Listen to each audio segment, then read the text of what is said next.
शुक्लां ब्रह्मविचारसारपरमामाद्यां जगद्व्यापिनीं वीणापुस्तकधारिणीमभयदां जाड्यान्धकारापहां हस्ते स्फाटिकमालिकां विदधतीं पद्मासने संस्थितां वन्दे तां परमेश्वरीं भगवतीं बुद्धिप्रदां शारदां। శ్రీ మహాగణాధిపతయే నమః. శ్రీ మహాసరస్వత్యై నమః. శ్రీ గురుభ్యో నమః. 2024వ సంవత్సరము డిసెంబర్ మాసంలో తులారాశిలో జన్మించినటువంటి వారికి గ్రహస్థితి మూలకంగా గోచార ఫలితాలు ఎలా ఉన్నాయో తెలుసుకుందాం. డిసెంబర్ మాసంలో తులారాశి వారికి ముఖ్యంగా సూర్యుడు 15వ తారీఖు వరకు ద్వితీయ స్థానంలో సంచరిస్తున్నాడు, ప్రతికూలం. తదనంతరం వృశ్చిక రాశి నుండి ధనుస్సు రాశిలోకి ఎంటర్ అవుతున్నాడు. అది తృతీయ స్థానం అవుతుంది, అనుకూలంగా ఉంటుంది. అంగారకుడు దశమ స్థానంలో సంచరిస్తున్నాడు, ప్రతికూలంగా ఉన్నాడు. బుధుడు 2వ స్థానంలో సంచరిస్తున్నాడు, అనుకూలంగా ఉన్నాడు. గురువు అష్టమ స్థానంలో సంచరిస్తున్నాడు తులారాశి వారికి.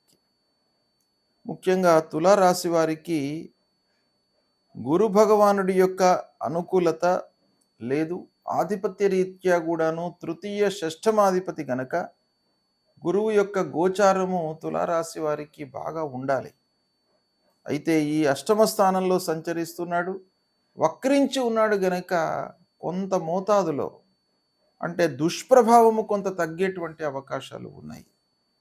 శనైశ్వరుడు పంచమ స్థానంలో ప్రతికూలంగా ఉన్నాడు, రాహువు 6వ స్థానంలో అనుకూలంగా ఉన్నాడు, కేతువు ద్వాదశ స్థానంలో ప్రతికూలంగా ఉన్నాడు.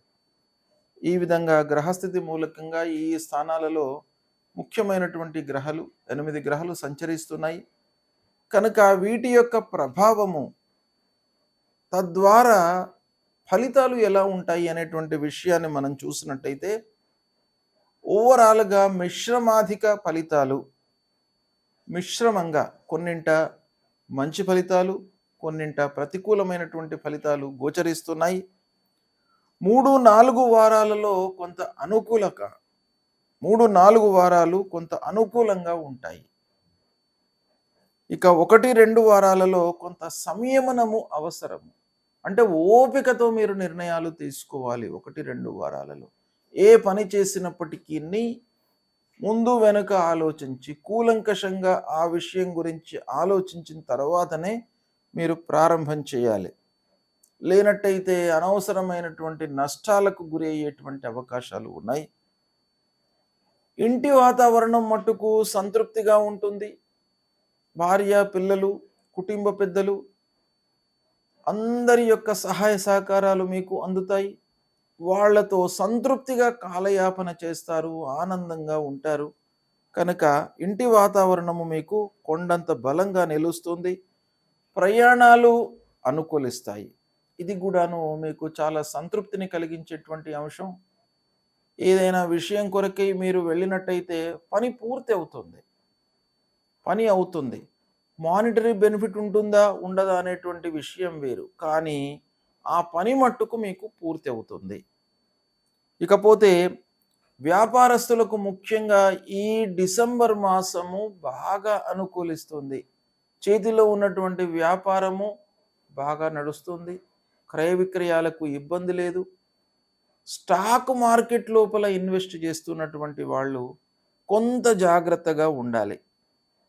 ఎందుకంటే శనైశ్వరుడి యొక్క అనుకూలత లేదు. పంచమ స్థానంలో శని సంచరిస్తున్నాడు, అంటే చతుర్థాధిపతి పంచమంలో ఉన్నాడు కనుక అది ఒక రకంగా కొంత మంచి పరిణామమే. అయినప్పటికీ రోజువారీ ట్రేడింగ్ చేస్తున్నటువంటి వారు షేర్ మార్కెట్లో ఒక్కసారి ఇన్వెస్ట్మెంట్ చేసి ఆ ఇన్వెస్ట్మెంట్ మర్చిపోయినటువంటి వాళ్ళకి ఇబ్బంది లేదు. కానీ ప్రతినిత్యం కూడాను ట్రేడింగ్ చేస్తున్నటువంటి వాళ్ళు కొంత జాగ్రత్తగా ఉండాలి.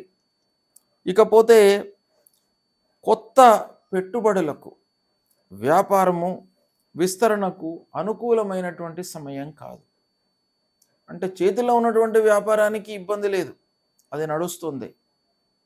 ఇక కొత్త వ్యాపారం ఏదైనా ప్రారంభించాలి అనేటువంటి తలంపుతో ఉన్నటువంటి వాళ్ళు మట్టుకు కొంత ఆలోచించాలి. ఒకటికి 4 సార్లు ఆలోచించండి, లేదా దాన్ని పోస్ట్‌పోన్ చేసుకోండి. మళ్ళీ మంచి టైం వచ్చిన తర్వాత అప్పుడు మీరు ప్రారంభించడం మంచిది. కానీ ఈ మాసంలో కొత్త పనులు ప్రారంభించడానికి మట్టుకు అనుకూలంగా లేదు. ఇక కొన్ని పనులపై మీరు చాలా మనసు నిలపాలి. అంటే 100% కాన్సంట్రేట్ చేయాలి. ఏదో ఆషామాషీగా మీరు పనులు చేపడితే సాఫల్యం కనబడట్లేదు. ఇక అన్నదమ్ములు, బంధువర్గంతో వైషమ్యాలు గోచరిస్తున్నాయి. కాబట్టి సోదరులతో, ఆత్మీయులతో కొంత జాగ్రత్తగా, అంటే మీరు మనసు విప్పి మాట్లాడతారు, ప్రేమపూర్వకంగా మాట్లాడతారు. కానీ వాళ్ళు దాన్ని నెగిటివ్‌గా తీసుకోవడం మూలకంగా అనవసరమైనటువంటి వైషమ్యాలు ముందుకు వస్తాయి గనక కొంత జాగ్రత్తగానే మాట్లాడండి అందరితోనూ. ఆస్తుల విషయంలో తగాదాలు ముందుకు వస్తాయి. పూర్వము నుండి వస్తున్నటువంటి ఆస్తులు, తండ్రి, తాత, పిత్రార్జితం ఏదైతే ఉందో వాటి మూలకంగా మనకు సంక్రమించేటువంటి ఆస్తుల విషయం లోపల మీరు కొంత జాగ్రత్తలు తీసుకోండి. అనవసరమైనటువంటి తగాదాలు ముందుకు వస్తాయి. ఇకపోతే వాహనముల మూలకంగా కొంత ఖర్చులు పెరిగే అవకాశము ఉంది.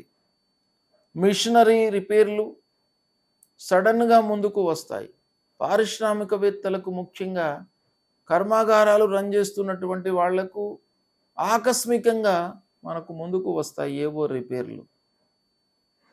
తర్వాత గృహ నిర్మాణం విషయంలో మరమ్మతులు, ఇలాంటివి సడన్గా ముందుకు రావడం మూలకంగా ఖర్చులు పెరిగే అవకాశాలు ఉన్నాయి. ఇక ప్రారంభించినటువంటి పనుల లోపల కూడాను ఆకస్మిక ఆటంకాలు కనబడుతున్నాయి. శుభకార్యాల విషయంలో నలుగురి యొక్క సహాయ సహకారం లభిస్తుంది, అది ఇబ్బంది లేదు. అందరి యొక్క సహాయ సహకారం మట్టుకు పెళ్లి విషయంలో, శుభకార్యాల విషయంలో మీకు అందుతుంది. కానీ అంతటితో పని పూర్తి అవుతుందా? కాకపోవచ్చు. అయినప్పటికీ ఏదో రకమైనటువంటి సహాయ సహకారము, మాట సహకారము, శారీరక సహకారము, దాని తర్వాత మీకు డబ్బు విషయం లోపల సహకారము, ఇలా శుభకార్యాల విషయంలో, పెళ్లి విషయంలో మీకు అందే అవకాశాలు కనబడుతున్నాయి. ఇక ఆర్థిక పరిస్థితి మట్టుకు అస్థిరంగానే ఉంది. అంటే ఆదాయము లోపల హెచ్చు తగ్గులు కనబడుతున్నాయి. కొన్ని రోజులు ఆదాయం ఉండడము, కొన్ని రోజులు అసలే ఆదాయం లేకపోవడము, రావాల్సినటువంటి డబ్బు చేతికి అందకపోవడము, తద్వారా రుణభారం పెరిగిపోవడము, ఇలాంటివి కనబడుతున్నాయి. వీటన్నిటి మూలకంగా ఏంటంటే ఒక ప్రణాళిక, ఈ పని చేద్దాము అని మనము ఇదమిద్దంగా ముందుకు వెళ్ళలేనటువంటి పరిస్థితి ఈ ఆర్థిక స్థితి మూలకంగా కలిగే అవకాశం కనబడుతుంది. తద్వారా ముఖ్యమైనటువంటి పనులు వాయిదా పడతాయి. ఏవో ఖర్చులు ముందుకు రావడము, చేతిలో ఉన్న డబ్బు ఖర్చు కావడం మూలకంగా ఇంపార్టెంట్ పనులు ఏవైతే మనం చేపట్టవలసి ఉన్నాయో వాటిని మనము మీట్ కాలేకపోతాం. అవి వాయిదా వేసుకోవాల్సినటువంటి స్థితి ఏర్పడుతుంది. కాబట్టి కొంత జాగ్రత్తగా మీరు నిర్ణయాలు తీసుకోవాలి. కష్టానికి తగినటువంటి ప్రతిఫలము లేకపోవడంతో మనస్తాపానికి గురయ్యేటువంటి అవకాశాలు గోచరిస్తున్నాయి. కనుక మీరు 200% ఎఫర్ట్ పెట్టండి, 100% ఫలితం వస్తుంది.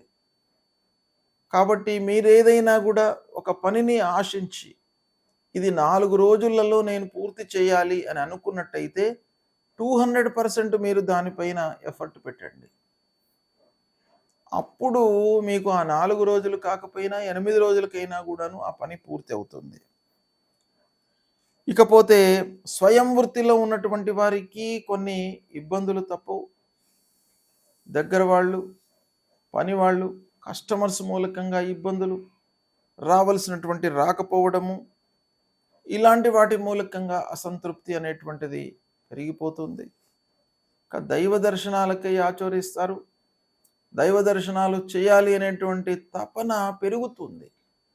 ఎందుకంటే మనిషి లోపల పనులు కాకపోయేటప్పటికీ దైవం పైన భారం వేయడం అనేటువంటిది ఒక సహజమైనటువంటి లక్షణం గనక అలాంటి వాటిపై మనస్సు మళ్ళీ అవకాశాలు ఉన్నాయి. ఏది ఏమైనప్పటికీ, గ్రహస్థితి ఎలా ఉన్నప్పటికీ మీరు మానవ ప్రయత్నంగా ఒక ఎఫర్ట్స్తో ముందుకు వెళ్ళవలసినటువంటి సమయం కాబట్టి కొంచెం ధైర్యంతో నిర్ణయాలు తీసుకోవాలి. ఈ విధంగా ఫలితాలు ఉన్నాయి.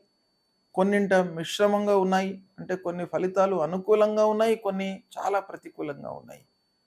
కాబట్టి జాగ్రత్తగా నిర్ణయాలు తీసుకోండి. ఇక ఏ గ్రహాలు అనుకూలంగా లేవు ఈ మాసంలో తులారాశి వారికి అనేటువంటి విషయం మనం చూసినట్టయితే, గురువు అష్టమ స్థానంలో సంచరిస్తున్నాడు. గురు ప్రభావం బాగా ఉంది. శనైశ్వరుడు పంచమ స్థానంలో సంచరిస్తున్నాడు. శని ప్రభావము ఉంది. కేతువు, కుజుడు ఈ గ్రహాల యొక్క ప్రతికూలత బాగా ఉంది కాబట్టి ముందుగా గురు భగవానుణ్ణి మీరు ప్రసన్నం చేసుకోవాలి. అంటే గురు భగవానుడి యొక్క అనుగ్రహం కొరకై మాతా పితృవులను సేవించండి.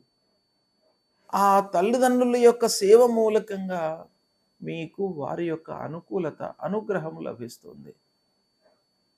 అంటే మొదటి గురువులు తల్లిదండ్రులే జీవితంలో ప్రతి వాడికి కూడాను. కాబట్టి మీకు గురుగ్రహము ప్రతికూలంగా ఉన్నట్టయితే నేరుగా మీరు తల్లిదండ్రులను సేవించండి. 100% ఫలితం వస్తుంది మీకు. గురు అష్టమంలో ఉన్నాడు. మీరు ఏవో పూజలు చేయవలసినటువంటి అవసరం లేదు, ఏవో హోమాలు చేయవలసినటువంటి అవసరం లేదు. ప్రప్రథమంగా మీ తల్లిదండ్రులను సేవించండి. వాళ్ళ యొక్క యోగక్షేమాలను తెలుసుకోండి. వాళ్ళ యొక్క ఆరోగ్యము, అనారోగ్యము, వాళ్లకు కావలసినటువంటి స్థితిగతులను తెలుసుకొని దాన్ని సమకూర్చినట్టయితే మీకు ఆ భగవంతుడి రూపంలో ఉండేటువంటి ఆ తల్లిదండ్రుల యొక్క అనుగ్రహం మీకు లభిస్తుంది. తద్వారా మీకు ఆ గురు ప్రసన్నమవుతాడు. ఇక శనైశ్వరుడు, ఆంజనేయ స్వామి దేవాలయానికి వెళ్ళండి, ఆంజనేయ స్వామిని కొలవండి. కేతువు ద్వాదశ స్థానంలో ఉన్నాడు కనుక విఘ్నేశ్వర స్వామిని పూజించండి. ఫలాశ పుష్ప సంకాశం తారక గ్రహమస్తకం రౌద్రం రుద్రాత్మకం ఘోరం తం కేతుం ప్రణమామ్యహం అనేటువంటి ఈ మూలమంత్రాన్ని జపిస్తూ ఆ విఘ్నేశ్వరుణ్ణి కొలవండి. ఆటంకాలు లేకుండా ఉంటాయి. సరి అయినటువంటి సమయం లోపల పనులు పూర్తి కావడానికై ఆ విఘ్నేశ్వరుడి యొక్క అనుగ్రహం మీకు లభిస్తుంది. సుబ్రహ్మణ్య స్వామి దేవాలయానికి వెళ్ళండి, సుబ్రహ్మణ్య స్వామిని కొలవండి, లక్ష్మీ నరసింహస్వామిని కొలవండి. భయము లేకుండా ఉంటుంది. ఆ భగవంతుడు మీకు ఒక చేయిని అందిస్తాడు. మీకు సహాయ రూపకంలో ఆ లక్ష్మీ నరసింహస్వామి మిమ్మల్ని కాపాడుతాడు. కష్టాలలో నుంచి మిమ్మల్ని ఒక ఒడ్డుకు వేస్తాడనమాట. కనుక లక్ష్మీ నరసింహస్వామిని మీరు ప్రతినిత్యం కూడాను పూజించండి, కొలవండి. ఈ విధంగా చేసినట్టయితే మీకు సత్ఫలితాలు కలుగుతాయి. శుభం.